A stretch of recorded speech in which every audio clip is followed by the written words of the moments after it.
Nosso estudo nesse momento será sobre a chuva serôdia. Se a revelação bíblica fosse dada em nossos dias, provavelmente a verdade é ilustrada com coisas, situações, acontecimentos da nossa realidade. Aí nós teríamos, por exemplo, parábolas sobre a geladeira, o forno de micro-ondas, a internet, o relógio, a torneira, a lâmpada, o automóvel, a internet, o Facebook, o Twitter, o Google. Parábola sobre o pedreiro, o médico, a secretária, o gerente e muitas outras situações e coisas que fazem parte da nossa realidade. Mas a Bíblia foi dada há muitos anos, há milênios, e foi dada num contexto agropastoril. Por isso que as figuras, ilustrações e parábolas são desse contexto. E a Bíblia fala então em campo, arado, sementes, flores, frutos, animais domésticos, animais selvagens e fenômenos da natureza, como relâmpago, chuva, tempestade, estiagem. O povo de Israel costumava ter na sua terra 2 colheitas por ano. Uma colheita era de frutos. Não havia tantos frutos lá como temos aqui em nosso país. Geralmente a colheita de frutos era de uva, de azeitona, mas também um pouco de tâmara, um pouco de figo e de romã. Essa é uma colheita. E a outra colheita, ela era de cereais, era numa outra época do ano. E a colheita de cereais é a colheita então do trigo, da cevada e também do centeio. Essa colheita é chamada de cega ou de ceifa. O nosso estudo bíblico vai focar justamente essa colheita de cereais, está bem? Não esquecer os frutos então, ficar aqui no cereal, colheita de cereais. E é interessante que para a produção de cereais, havia todo um processo. E para você entender o que é chuva serôdia na Bíblia, tem que entender esse processo também. Então vamos agora enumerar os componentes desse processo aqui. Vamos lá.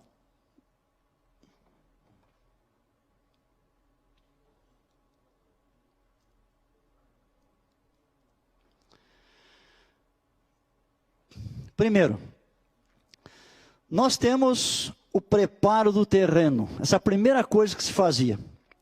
Em segundo lugar, havia a semeadura. Em terceiro lugar, vinha uma chuva. Chamava-se chuva temporã. É a primeira chuva. Essa chuva, ela caía a partir do, mais ou menos metade de outubro, ela ia caindo até o início de dezembro. Então não é uma chuva de um momento, é uma chuva que dura várias semanas, e essa chuva é muito importante para a produção de grãos. É ela que faria a semente germinar e brotar e crescer. Depois nós temos o desenvolvimento da planta, que vai durar então aí alguns meses. A plantinha ela vai crescer e ela vai soltar os seus cachos cheios de grãos. Depois disso vem uma chuva serôdia. A segunda chuva, a última chuva, que é a serôdia.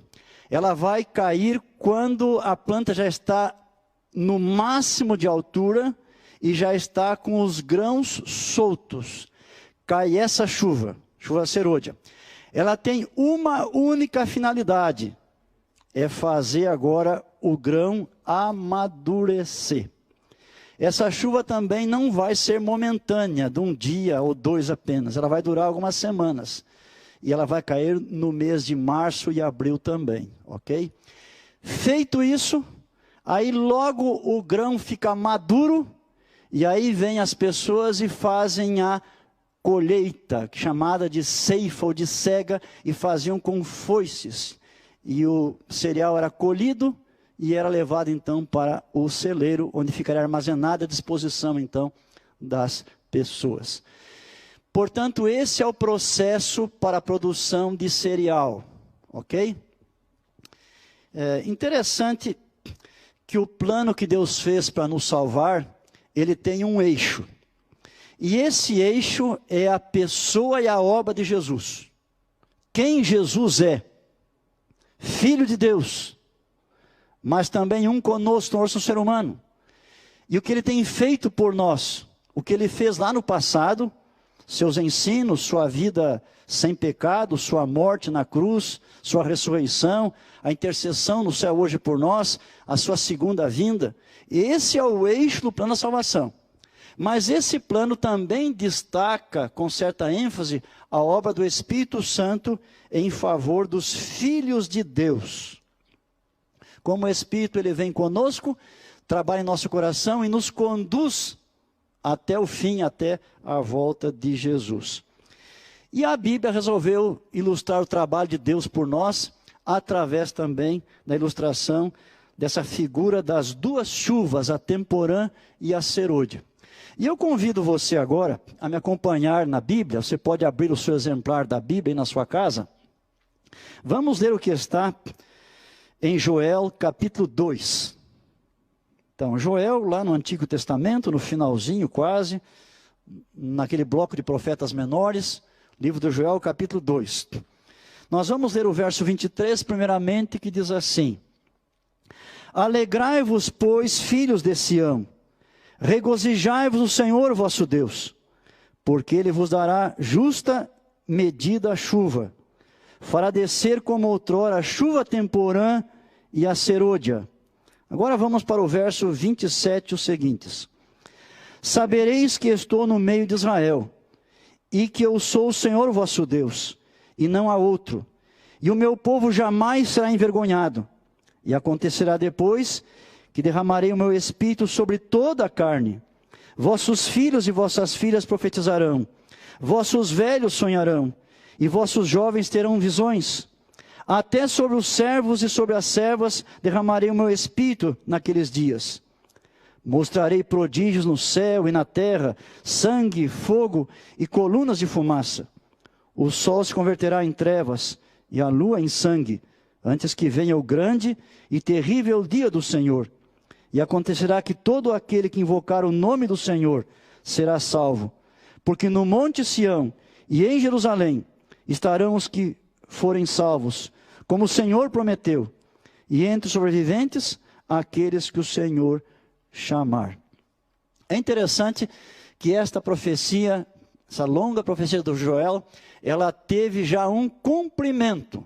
E esse cumprimento ele aconteceu lá no Pentecostes, no início da igreja cristã, junto aos apóstolos e primeiros cristãos.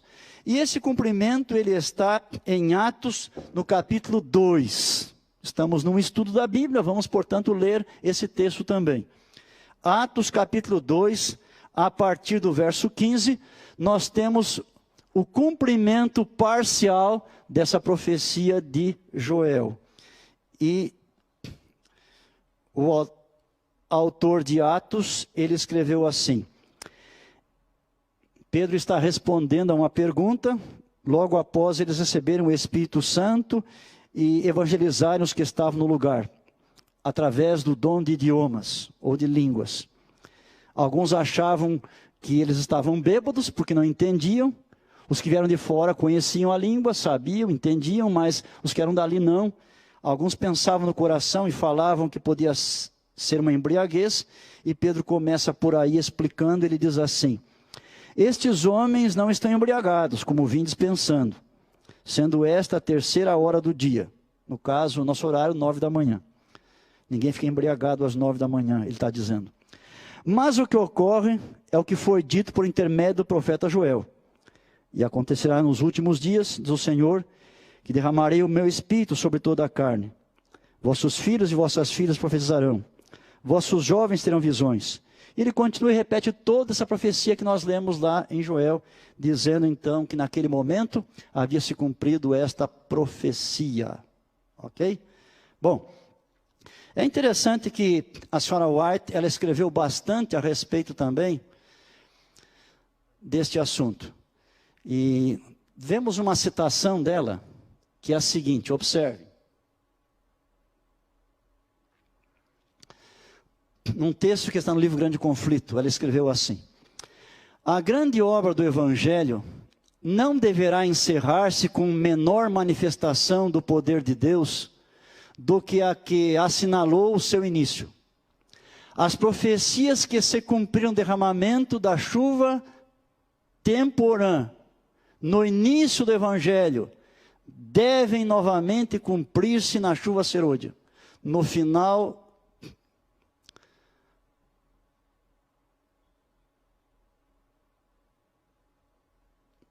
eis aí os tempos de refrigério que o apóstolo Pedro esperava quando disse: arrependei-vos, pois, e convertei-vos, para que sejam apagados os vossos pecados e venham assim os tempos de refrigério pela presença do Senhor, e envie Ele a Jesus Cristo.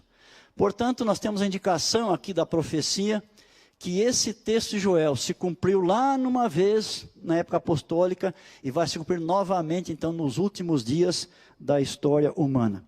É interessante que aquele mesmo processo que nós vimos para a produção de cereal na Palestina, ele deve acontecer também na igreja, no povo de Deus. Observem agora com atenção o próximo quadro, onde veremos essas informações. Vejam, primeiramente tem que haver um preparo do terreno. E quando a gente examina a Bíblia, aí estão os vários textos bíblicos ao lado, nós vemos que Deus preparou o caminho através de João Batista. João Batista, ele foi enviado por Deus para preparar o caminho para a semeadura, para preparar o caminho para o Evangelho. Essa foi a sua missão, como dita no seu nascimento, antes dele mesmo e também durante o seu ministério nesta terra. Logo em seguida de João preparar o caminho, seria revirar a terra, afofar. Isso era feito com um arado naqueles dias, né? Agora João Batista vem e prepara as pessoas para receberem a semeadura do Evangelho que Cristo vai fazer. Cristo veio e no seu ministério ele semeou a semente do Evangelho. Nós temos um exemplo na parábola do semeador. Eis que o semeador saiu a semear. Aquele semeador é primeiramente o próprio Jesus, que veio, ele deixou a cidade e foi para o campo, deixou os céus, veio este mundo, e aquele semeou então a semente do Evangelho. Logo depois que eles semearam o Evangelho, nós tivemos então a chuva temporã, que foi a descida do Espírito Santo. Ele veio sobre os primeiros crentes, a primeira igreja cristã, e foi uma bênção para eles. E propiciou agora a capacidade daquela igreja a crescer, a expandir, a ir avante, levar o Evangelho. E o Evangelho tem ido avante e alcançado todas as partes da terra. Depois vem o desenvolvimento da planta, é o crescimento. O Evangelho foi para toda parte e hoje ele está crescendo, pessoas são evangelizadas, o número de crentes aumenta cada vez mais, é o crescimento da planta. Agora precisamos então da descida do Espírito Santo na chuva serôdia, porque não há colheita sem que antes venha o amadurecimento do grão. E para o grão amadurecer tem que haver a chuva serôdia. O Espírito Santo tem que vir sobre seus filhos, sobre a igreja. É isso que a Bíblia está apresentando para nós. A igreja fica amadurecida com o Espírito Santo. Ela está então agora pronta para ser colhida. E nós temos na Bíblia a ceifa da terra. Um texto sobre isso é Apocalipse 14. Se quiserem me acompanhar nessa passagem da Bíblia, ali nós lemos assim, Apocalipse 14, do verso 14 até o 16, está escrito assim: olhei, e eis uma nuvem branca, e sentado sobre a nuvem um semelhante a filho de homem, tendo na cabeça uma coroa de ouro, e na mão uma foice afiada. Outro anjo saiu do santuário, gritando em grande voz para aquele que se achava sentado sobre a nuvem: toma a foice e ceifa, pois chegou a hora de ceifar, visto que a seara da terra já amadureceu. E aquele que estava sentado sobre a nuvem passou a sua foice sobre a terra, e a terra foi ceifada. Então, isso indica a segunda vinda de Jesus, quando os salvos são recolhidos, levados para o reino eterno de Deus, que é o seu celeiro. Mas antes dessa ceifa, tem que haver então a chuva que vai amadurecer os grãos, amadurecer a igreja. Qual é o significado dessas chuvas para nós, temporã e serôdia? Elas têm dois significados, na verdade. Elas têm um significado para a igreja e tem um para nós individualmente também. Para a igreja, a primeira chuva, como vimos, foi lá no Pentecostes, no início do cristianismo. E a segunda é as vésperas da volta de Jesus. Agora, para mim individualmente, foi quando eu recebi o Evangelho. O Espírito Santo estava atuando na minha vida. Eu estava recebendo a primeira chuva que é temporã. É aquela chuva que me faz crescer, que faz a sementinha que foi colocada no meu coração germinar, brotar, e aí vai crescendo. Ela dura um certo tempo. É o nosso crescimento espiritual. Não importa quando nós conhecemos o Evangelho. Alguns há muito tempo, alguns recentemente, mas quando conhecemos o Evangelho e aceitamos, foi porque estamos recebendo a chuva temporã, o Espírito Santo atuando em nossa vida. E Ele quer fazer isso continuamente, a cada dia de nossa existência. E a última chuva para nós será também coincidente com a da igreja. Para nós que estivermos vivos até aqueles dias, receberemos chuva serôdia individualmente, juntamente com a igreja, com todo o povo de Deus também. Agora, eu queria projetar aqui uma frase da senhora White também, um texto dela sobre esse assunto. Ela escreveu assim para nós. Vamos ver aqui, ó.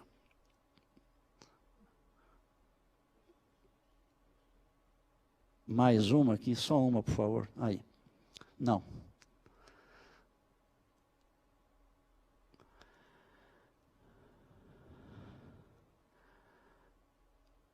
Pode deixar aqui. Nessa partezinha aqui, não é? Agora preste muita atenção. O que acontece numa plantação de cereal se não há chuva temporã, a primeira? O que acontece?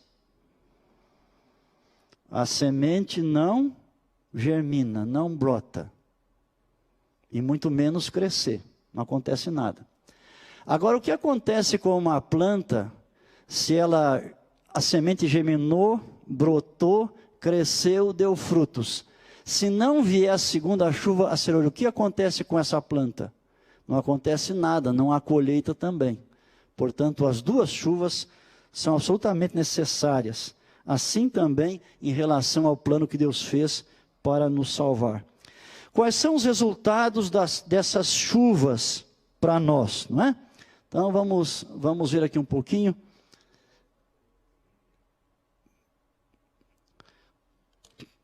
Primeiro resultado dessas chuvas. Vamos pensar primeiramente na chuva temporã. O que acontece quando os discípulos receberam com a igreja a primeira chuva temporã? Em primeiro lugar, houve uma intrepidez para anunciar o Evangelho. Se você ler com atenção o livro de Atos, vai encontrar essa informação para nós. Os discípulos, eles antes de receber o Espírito Santo, eram muito medrosos. Quando Jesus foi preso, eles todos fugiram, deixaram Jesus na mão, sozinho. Eles tinham medo. Eles foram se esconder em algumas casas, a portas fechadas. Mas depois que veio o Espírito Santo sobre eles, tinha uma audácia tremenda. Não tinham mais medo de nada e ninguém. Onde eles estavam, eles eram ameaçados, inclusive com a morte, mas não tinham medo. Eles iam e pregavam. O livro de Atos diz que prenderam os discípulos, deixaram algum tempo na prisão, depois açoitaram eles, liberaram eles, disseram, nunca mais pregue esse assunto. O que eles fizeram quando saíram da prisão? Eles voltaram para o mesmo lugar onde foram presos, lá no templo, e estavam pregando a mesma mensagem, porque eles não tinham mais nada, na verdade. E quando foram repreendidos, disseram, olha, antes importa obedecer a Deus do que obedecer aos homens. Eles tinham realmente uma intrepidez para anunciar a palavra de Deus. nós temos também muitos milagres que foram realizados. Eles estão anotados no livro de Atos, não é?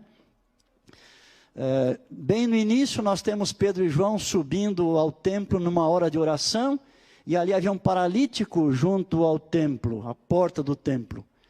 E então foi dito para aquele homem: nós não temos prata nem ouro, mas o que temos nós te damos, em nome de Deus levanta. E aquele homem então que era paralítico levantou e andou. Esse foi um milagre. Muitos outros se seguiram. A própria cegueira do apóstolo Paulo e logo depois a cura foi um outro milagre de Atos. A cura do paralítico Enéas no capítulo 9. A ressurreição de Dorcas. Foram milagres que aconteceram. Nós temos, por exemplo, em Atos capítulo 5, a informação de que das cidades vizinhas e até de países vizinhos traziam seus doentes até a capital Jerusalém, porque tinham ouvido dos apóstolos, do seu poder.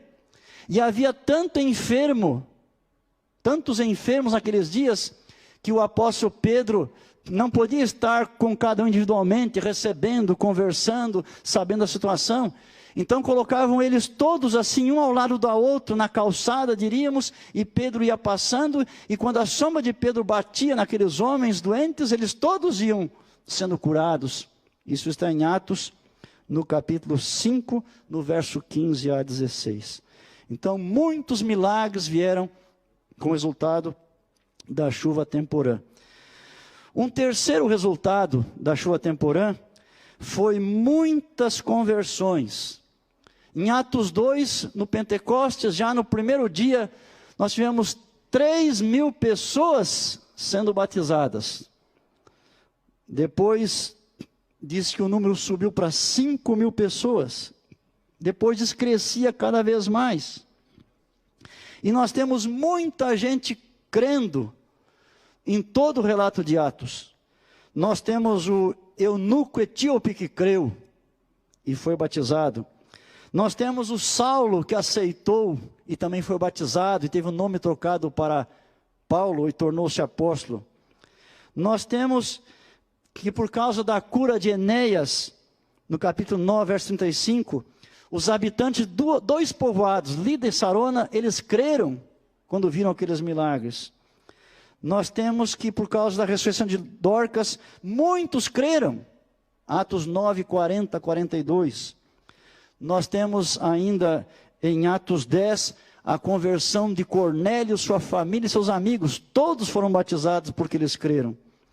Nós temos depois também em Antioquia, muita gente creu e ali formou-se uma forte igreja cristã. Então, meus amados, eu repito aqui para você, a chuva temporã trouxe 4 grandes resultados para nós. Ela trouxe, primeiramente, intrepidez para anunciar o Evangelho. Segundo, muitos milagres. Terceiro, muitas conversões. E em quarto lugar, nós tivemos muitos milagres e muitas conversões também, né? Bom, olhando aqui agora para o que está escrito aqui na tela, são citações de Ellen White. Ela escreveu assim: o derramamento do Espírito nos dias apostólicos foi o começo da primeira chuva, ou temporã. No outro livro ela diz: esta obra será semelhante à do dia do Pentecoste. Assim como a chuva temporã foi dada, o derramamento do Espírito Santo no início do Evangelho, para efetuar a germinação da preciosa semente, a chuva serôdia será dada em seu final, para o amadurecimento da seara. E a terceira citação do livro desejado diz: o derramamento do Espírito nos dias apostólicos foi a chuva temporã, e glorioso foi o resultado, mas a chuva serôdia será mais abundante. Então, preste atenção, se tivemos tais resultados na chuva temporã, no início da era cristã, os da chuva serôdia são muito maiores do que aqueles que houve no passado. Podemos esperar, com certeza, então, o cumprimento desta promessa para nós. Próximo quadro, por favor. Vamos ver aqui, então, na chuva serôdia, quais são os resultados. São os mesmos da chuva temporã, mas agora aumentados. Então, quando o povo de Deus, no final dos dias, receber o Espírito Santo na chuva serôdia, terá muita intrepidez para anunciar a palavra de Deus. E isso é comparado com outra profecia, que está no Apocalipse, lá do terceiro anjo. A senhora White escreveu sobre isso. Então a mensagem do terceiro anjo se agigantará, até converter-se num alto clamor, e a terra toda será iluminada com a glória do Senhor. Note que interessante essa profecia aqui. Ela está dizendo que teremos muito poder para testemunhar, e ela está ligando com a mensagem dos 3 anjos de Apocalipse 14 e do 4º anjo, Apocalipse 18. Então note, esses 3 anjos eles estão pregando, e o terceiro anjo tem uma grande voz, e o 4º anjo vem então agora e ilumina toda a terra com a sua glória. É justamente o povo de Deus.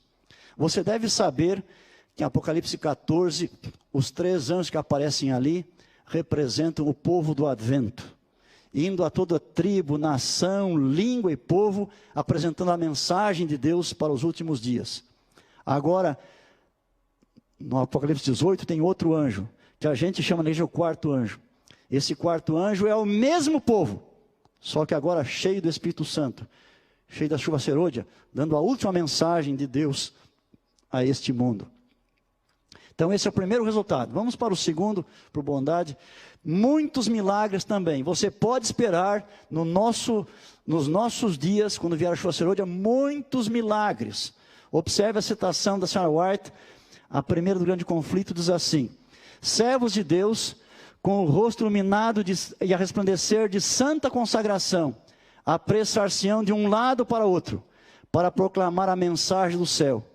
Por milhares de vozes, em toda a extensão da terra, será dada a advertência. Operar-se-ão prodígios, os doentes serão curados. Mas não é só isso não. Sinais e maravilhas seguirão aos crentes. Lembra lá no Pentecostes? Os muitos milagres que houve, teve até ressurreição. Dorcas ressuscitou, por alguém cheio do Espírito Santo. Pode esperar a mesma coisa, porque a chuva serôdia vai ser mais abundante do que a temporã. Agora no livro Testemunhos Seletos, ela escreveu assim: em visões da noite passaram perante mim representações de um grande movimento reformatório entre o povo de Deus. Muitos estavam louvando a Deus, os enfermos eram curados e outros milagres eram operados. Vamos mais uma agora na sequência. Terceiro resultado, muitas conversões. No livro Grande Conflito se lê: agora os raios de luz penetram por toda parte, a verdade é vista em sua clareza, e os leais filhos de Deus cortam os liames que os têm retido. Laços de família, relações na igreja, são impotentes para os deter agora. A verdade é mais preciosa do que tudo o mais. Apesar das forças arregimentadas contra a verdade, observe, grande número se coloca ao lado da verdade. Então, um número imenso de conversões também. E em quarto lugar, nós temos um outro resultado, que é apresentado para nós aqui, que é a capacitação para enfrentar o tempo de angústia, não é? Os discípulos não tiveram exatamente algo assim para enfrentar, mas nós teremos agora no fim dos dias. Então essa chuva serôdia também capacita a gente a enfrentar o tempo de angústia. E aí está a citação da senhora White. Mais uma, por favor. Capacitação para enfrentar também as 7 pragas. Ela escreveu: nesse tempo a chuva serôdia, ou refrigério pela presença do Senhor, virá para preparar os santos para estarem de pé no período em que as 7 últimas pragas serão derramadas. As pragas vão estar caindo por aí, nós vamos estar no meio das pessoas, e mesmo assim vamos ser protegidos, não é? E a chuva serôdia vai estar conosco, então, no meio da situação toda que vamos estar aí enfrentando. Agora, qual é o tempo de receber a chuva serôdia? Quando que ela foi prometida para nós? Quando que podemos esperar que ela vai cair? Então, olhem citações de Ellen White sobre esse assunto. Vamos ver aqui, ó. A descida do Espírito Santo sobre a igreja é olhada como estando no futuro. É, porém, o privilégio da igreja tê-la agora. Ele escreveu faz 100 anos isso aí, né? Buscai-a, orai por ela, crede nela. Precisamos tê-la e o céu espera para concedê-la. E a próxima citação, estamos, pode deixar onde estava por bondade, voltam uma aí. Voltam, isso. Estamos no tempo da chuva serôdia, tempo em que o Senhor outorgará liberalmente o seu Espírito. Sede fervorosos em oração e vigiai no Espírito. Então, pela revelação, nós estamos no tempo da chuva serôdia. Nós podemos pedir, clamar para Deus, e Deus realmente vai conceder. Agora, quem é que vai receber a chuva serôdia? Temos informação sobre isso também. Vamos adiante aí, por bondade. Pode clicar aí. Pode passar? Mais um, pode mais. Muito bem, quem receberá? Observem aqui, citações da senhora White. Cristo prometeu o dom do Espírito Santo à sua igreja. E a promessa nos pertence a nós da mesma maneira que aos primeiros discípulos. Mas como todas as outras promessas, é dada sob condições. Então, para receber o Espírito Santo, chuva serôdia, nós temos que preencher certas condições. Que condições são essas? Uma delas é a oração, como indica a citação seguinte. Pode ir um pouquinho adiante. Veja, há uma outra longa citação dela, do que fazer para receber a chuva serôdia. Essa citação resume basicamente duas coisas. Uma delas é o coração limpo de toda a mancha. Não podemos conservar pecado em nós, atos, atitudes, se quisermos ter chuva serôdia. E qual é o caminho para ficar livre disso? É a confissão de pecados. Quando confessamos a Deus, pedimos o perdão e a sua bênção, o coração nosso é limpo. Aí satisfazemos essa condição. Mas ela também fala aqui nessa mesma citação, que nós temos que viver de acordo com a luz que nós temos. Não adianta só ser perdoado. Eu tenho que ser obediente àquilo que Deus está revelando na sua palavra para nós. Então, quando nós oramos pedindo a chuva serôdia, quando nós temos o nosso coração limpo, porque foi lavado pelo sangue de Jesus, quando procuramos viver de acordo com toda a verdade, aí estamos aptos para receber realmente a chuva serôdia na nossa vida. Então, meus amados, terminando esse estudo aqui, eu diria que o plano da salvação inclui a poderosa operação do Espírito Santo na vida da igreja e em nossa vida individual também. O Espírito Santo foi prometido em duas ocasiões de modo muito especial. No início da igreja cristã, para que a semente pudesse germinar, brotar, e no final, para que a igreja seja pronta, madura, para ser ceifada. Hoje podemos ter o Espírito Santo conosco, dominando nossa vida. O que precisamos?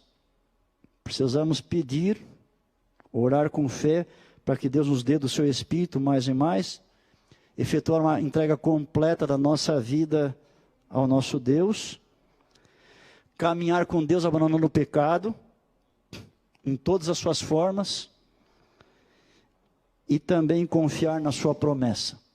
E eu termino com essa promessa da Bíblia sobre a chuva, está no profeta Oséias capítulo 6, Oséias 6 verso 3, está escrito assim: conheçamos e prossigamos em conhecer ao Senhor, como a alva a sua vinda é certa, e ele descerá sobre nós como a chuva, como chuva serôdia que rega a terra. Deus quer também abençoar você com seu Espírito. Coloque-se em suas mãos, preencha as condições mencionadas, e o Espírito será seu, preparando você para a volta de Jesus. Amém.